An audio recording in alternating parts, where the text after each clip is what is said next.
Genèse chapitre 19. Les deux anges arrivèrent à Sodome sur le soir, et Lot était assis à la porte de Sodome. Quand Lot les vit, il se leva pour aller au-devant d'eux, et se prosterna la face contre terre. Puis il dit, « Voici, mes seigneurs, entrez, je vous prie, dans la maison de votre serviteur, et passez-y la nuit. Lavez-vous les pieds, vous vous lèverez de bon matin, et vous poursuivrez votre route. » « Non, répondirent-ils, nous passerons la nuit dans la rue. » Mais Lot les pressa tellement qu'ils vinrent chez lui et entrèrent dans sa maison.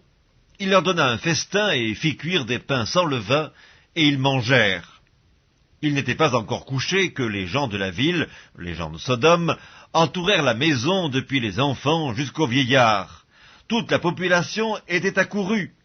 Ils appelèrent Lot et lui dirent, « Où sont les hommes qui sont entrés chez toi cette nuit ? Fais-les sortir vers nous pour que nous les connaissions. » Lot sortit vers eux à l'entrée de la maison et ferma la porte derrière lui. Et il dit, « Mes frères, je vous prie, ne faites pas le mal. Voici, j'ai deux filles qui n'ont point connu d'homme. Je vous les amènerai dehors et vous leur ferez ce qu'il vous plaira. Seulement, ne faites rien à ces hommes puisqu'ils sont venus à l'ombre de mon toit. » Ils dirent, « Retire-toi. » Ils dirent encore, « Celui-ci est venu comme étranger et il veut faire le juge. Eh bien, nous te ferons pire qu'à eux. » Et pressant Lot avec violence, ils s'avancèrent pour briser la porte. Les hommes étendirent la main, firent rentrer Lot vers eux dans la maison et fermèrent la porte.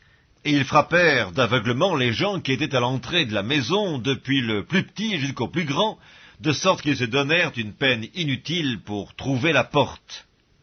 Les hommes dirent à Lot, « Qui as-tu encore ici ? Gendre, fils et filles, et tout ce qui t'appartient dans la ville, fais-les sortir de ce lieu, car nous allons détruire ce lieu parce que le cri contre ses habitants est grand devant l'Éternel. L'Éternel nous a envoyés pour le détruire. » Lot sortit et parla à ses gendres qui avaient pris ses filles. « Levez-vous, dit-il, sortez de ce lieu, car l'Éternel va détruire la ville. » Mais aux yeux de ses gendres, il parut plaisanter. Dès l'aube du jour, les anges insistèrent auprès de Lot en disant, « Lève-toi, prends ta femme et tes deux filles qui se trouvent ici, de peur que tu ne périsses dans la ruine de la ville. » Et comme il tardait, les hommes le saisirent par la main, lui, sa femme et ses deux filles, car l'Éternel voulait l'épargner. Ils l'emmenèrent et le laissèrent hors de la ville. Après les avoir fait sortir, l'un d'eux dit, « Sauve-toi pour ta vie, ne regarde pas derrière toi, et ne t'arrête pas dans toute la plaine, sauve-toi vers la montagne, de peur que tu ne périsses. » Lot leur dit, « Oh non, Seigneur, voici, j'ai trouvé grâce à tes yeux, et tu as montré la grandeur de ta miséricorde à mon égard en me conservant la vie, mais je ne puis me sauver à la montagne avant que le désastre m'atteigne et je périrai. Voici, cette ville est assez proche pour que je m'y réfugie, et elle est petite. Oh, que je puisse m'y sauver! N'est-elle pas petite, et que mon âme vive? » Et il lui dit, « Voici, je t'accorde encore cette grâce, et je ne détruirai pas la ville dont tu parles, mais hâte-toi de t'y réfugier, car je ne puis rien faire jusqu'à ce que tu y sois arrivé. » C'est pour cela que l'on a donné à cette ville le nom de Tsoar. Le soleil se levait sur la terre lorsque Lot entra dans Tsoar. Alors l'Éternel fit pleuvoir du ciel sur Sodome et sur Gomorrhe du soufre et du feu de par l'Éternel. Il détruisit ces villes, toute la plaine et tous les habitants des villes et les plantes de la terre. La femme de Lot regarda en arrière, et elle devint une statue de sel. Abraham se leva de bon matin pour aller au lieu où ils étaient tenus en présence de l'Éternel. Il porta ses regards du côté de Sodome et de Gomorrhe, et sur tout le territoire de la plaine. Et voici, il vit s'élever de la terre une fumée, comme la fumée d'une fournaise. Lorsque Dieu détruisit les villes de la plaine, il se souvint d'Abraham, et il fit échapper Lot du milieu du désastre, par lequel il bouleversa les villes où Lot avait établi sa demeure. Lot quitta Tsoar pour la hauteur et se fixa sur la montagne avec ses deux filles, car il craignait de rester à Tsoar. Il habita dans une caverne, lui et ses deux filles. L'aînée dit à la plus jeune, « Notre père est vieux, et il n'y a point d'homme dans la contrée pour venir vers nous, selon l'usage de tous les pays. Viens, faisons boire du vin à notre père, et couchons avec lui, afin que nous conservions la race de notre père. » Elles firent donc boire du vin à leur père cette nuit-là, et l'aînée alla coucher avec son père. Il ne s'aperçut ni quand elle se coucha, ni quand elle se leva. Le lendemain, l'aînée dit à la plus jeune, « Voici, j'ai couché la nuit dernière avec mon père, faisons-lui boire du vin encore cette nuit, et va coucher avec lui, afin que nous conservions la race de notre père. » Et elles firent boire du vin à leur père encore cette nuit-là, et la cadette alla coucher avec lui. Il ne s'aperçut ni quand elle se coucha, ni quand elle se leva. Les deux filles de Lot devinrent enceintes de leur père. L'aînée enfanta un fils qu'elle appela du nom de Moab, c'est le père des Moabites jusqu'à ce jour. La plus jeune enfanta aussi un fils qu'elle appela du nom de Ben-Ammi, c'est le père des Ammonites jusqu'à ce jour. Genèse chapitre 20. Abraham partit de là pour la contrée du Midi. Il s'établit entre Kadès et Shur, et fit un séjour à Guérar. Abraham disait de Sarah, sa femme, « C'est ma sœur. » Abimélec, roi de Guérar, fit enlever Sarah. Alors Dieu apparut en songe à Abimélec pendant la nuit et lui dit, « Voici, tu vas mourir à cause de la femme que tu as enlevée, car elle a un mari. » Abimélec, qui ne s'était point approché d'elle, répondit, « Seigneur, ferais-tu périr même une nation juste? Ne m'a-t-il pas dit, c'est ma sœur, et elle-même n'a-t-elle pas dit, c'est mon frère?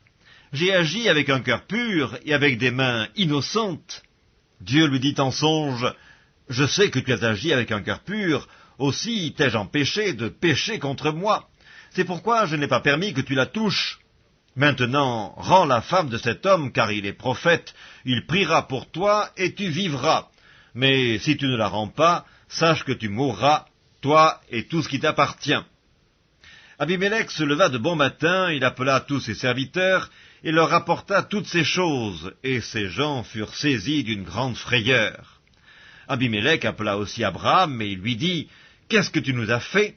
Et en quoi t'ai-je offensé que tu aies fait venir sur moi et sur mon royaume un si grand péché?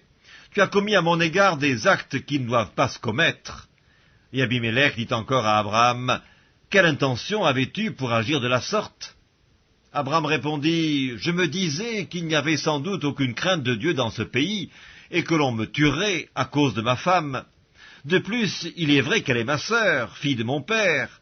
Seulement, elle n'est pas fille de ma mère, et elle est devenue ma femme. Lorsque Dieu me fit errer loin de la maison de mon père, je dis à Sarah, « Voici la grâce que tu me feras, dans tous les lieux où nous irons, dis de moi, c'est mon frère. » Abimélec prit des brebis et des bœufs, des serviteurs et des servantes, et il les donna à Abraham, et il lui rendit Sarah, sa femme. Abimélec dit, « Voici mon pays est devant toi, demeure où il te plaira. » Et il dit à Sarah, « Voici, je donne à ton frère 1000 pièces d'argent, cela te sera un voile sur les yeux pour tous ceux qui sont avec toi, et auprès de tous, tu seras justifié. » Abraham pria Dieu, et Dieu guérit Abimélec, sa femme et ses servantes, et elles purent enfanter, car l'Éternel avait frappé de stérilité toute la maison d'Abimélec à cause de Sarah, femme d'Abraham. Livre de la Genèse, chapitre 21. L'Éternel se souvint de ce qu'il avait dit à Sarah, et l'Éternel accomplit pour Sarah ce qu'il avait promis. Sarah devint enceinte, et elle enfanta un fils à Abraham dans sa vieillesse, au temps fixé dont Dieu lui avait parlé. Abraham donna le nom d'Isaac au fils qui lui était né, que Sarah lui avait enfanté. Abraham circoncit son fils Isaac, âgé de 8 jours, comme Dieu le lui avait ordonné. Abraham était âgé de 100 ans à la naissance d'Isaac son fils, et Sarah dit, « Dieu m'a fait un sujet de rire, quiconque l'apprendra rira de moi. » Elle ajouta, « Qui aurait dit à Abraham, Sarah allaitera des enfants? Cependant je lui ai enfanté un fils dans sa vieillesse. » L'enfant grandit et fut sevré. Et Abraham fit un grand festin le jour où Isaac fut sevré. Sarah vit rire le fils qu'Agar, l'Égyptienne, avait enfanté à Abraham. Et elle dit à Abraham, « Chasse cette servante et son fils, car le fils de cette servante n'héritera pas avec mon fils, avec Isaac. » Cette parole des plus fortes aux yeux d'Abraham à cause de son fils. Mais Dieu dit à Abraham, « Que cela ne déplaise pas à tes yeux à cause de l'enfant et de ta servante, accorde à Sarah tout ce qu'elle te demandera, car c'est d'Isaac que sortira une postérité qui te sera propre. Je ferai aussi une nation du fils de ta servante, car il est ta postérité. » Abraham se leva de bon matin, et il prit du pain et une outre d'eau qu'il donna à Agar, et plaça sur son épaule. Il lui remit aussi l'enfant, et la renvoya.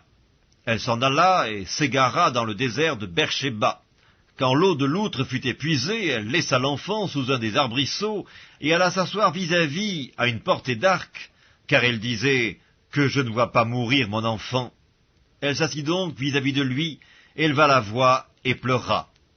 Dieu entendit la voix de l'enfant, et l'ange de Dieu appela du ciel Agar, et lui dit « Que se passe-t-il, Agar ?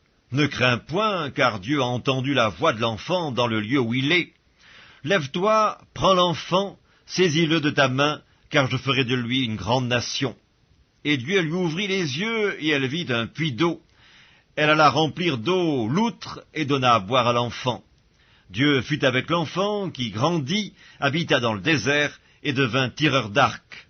Il habita dans le désert de Paran, et sa mère lui prit une femme du pays d'Égypte. En ce temps-là, Abimélec, accompagné de Picol, chef de son armée, parla ainsi à Abraham. « Dieu est avec toi dans tout ce que tu fais.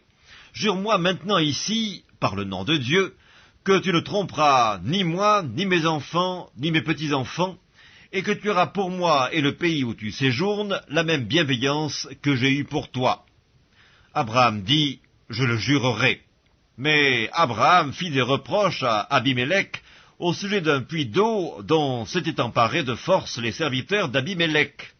Abimélec répondit, « J'ignore qui a fait cette chose-là, tu ne m'en as point informé, et moi, je ne l'apprends qu'aujourd'hui. » Et Abraham prit des brebis et des bœufs qu'il donna à Abimélec, et ils firent tous deux alliance. Abraham mit à part 7 jeunes brebis, et Abimélec dit à Abraham, « Qu'est-ce que ces 7 jeunes brebis que tu as mis à part ?» Il répondit, « Tu accepteras de ma main ces 7 brebis, afin que cela me serve de témoignage que j'ai creusé ce puits. C'est pourquoi on appelle ce lieu Beersheba, car c'est là qu'ils jurèrent l'un et l'autre. » Ils firent donc alliance à Beersheba, après quoi Abimélec se leva avec Picol, chef de son armée, et ils retournèrent au pays des Philistins. Abraham planta des tamarisques à Beersheba, et là il invoqua le nom de l'Éternel, Dieu de l'éternité. Abraham séjourna longtemps dans le pays des Philistins.